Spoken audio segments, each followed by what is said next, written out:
ಇನ್ನು ಈ ಜಾತಿ ಗಣತಿ ವಿಚಾರ ಯಾವಾಗ ಪ್ರಾರಂಭ ಆಯಿತು ಆ ಸಂದರ್ಭದಿಂದಲೂ ಕೂಡ ಒಂದಲ್ಲ ಒಂದು ಗೊಂದಲಗಳು ಸಮಸ್ಯೆಗಳು ಎದುರಾಗ್ತಲೇ ಇತ್ತು. ಆದ್ರೆ ಈಗ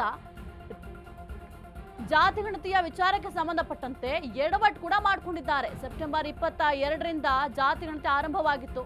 ಬೆಂಗಳೂರನ್ನ ಹೊರತುಪಡಿಸಿ ಜಿಲ್ಲೆಗಳಲ್ಲಿ ಮುಕ್ತಾಯ ಆಗಿದೆ. ಬೆಂಗಳೂರಲ್ಲಿ ನೆನೆ 1 ಲಕ್ಷಕ್ಕೂ ಹೆಚ್ಚು ಮನೆಗಳ ಸರ್ವೆಯನ್ನ ಮಾಡಲಾಗಿದೆ.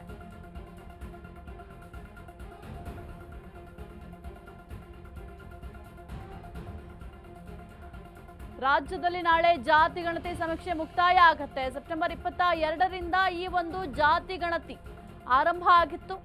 ಬೆಂಗಳೂರು ಹೊರತುಪಡಿಸಿ ಜಿಲ್ಲೆಗಳಲ್ಲಿ ಮುಕ್ತಾಯ ಆಗಿದೆ. ಏಕೆಂದ್ರೆ ಬೆಂಗಳೂರಲ್ಲಿ ನಿನ್ನೆಯಿಂದ ಪ್ರಾರಂಭ ಆಗಿದೆ. ಹಾಗಾಗಿ ಬೆಂಗಳೂರನ್ನ ಹೊರತುಪಡಿಸಿ ಬೇರೆ ಜಿಲ್ಲೆಗಳಲ್ಲಿ ಜಾತಿ ಗಣತಿ ಮುಕ್ತಾಯ ಆಗುತ್ತೆ. ಸೆಪ್ಟೆಂಬರ್ 22ರಿಂದ ಕೂಡ ಆರಂಭ ಆಗಿತ್ತು. ಈ ಒಂದು ಜಾತಿ ಗಣತಿಯನ್ನ ಪ್ರಾರಂಭ ಮಾಡಲಾಗಿತ್ತು.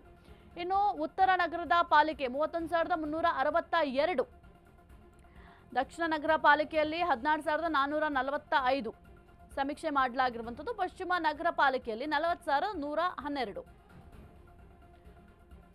ಕೇಂದ್ರ ನಗರ ಪಾಲಿಕೆಯಲ್ಲಿ 14,288, ಪೂರ್ವ ನಗರ ಪಾಲಿಕೆಯಲ್ಲಿ 17,269 ಮನೆಗಳ ಸಮೀಕ್ಷೆಯನ್ನ ಮಾಡಲಾಗಿದೆ. ಇನ್ನು ಉತ್ತರ ನಗರ ಪಾಲಿಕೆಯಲ್ಲಿ 31,363, ದಕ್ಷಿಣ ನಗರ ಪಾಲಿಕೆಯಲ್ಲಿ 16,445. ಅಂದರೆ ಜಿಬಿಯ ವ್ಯಾಪ್ತಿಯ ಸಮೀಕ್ಷೆಗಳು ಇಷ್ಟು ಪ್ರಮಾಣದಲ್ಲಿ ಮುಕ್ತಾಯ ಆಗಿದೆ.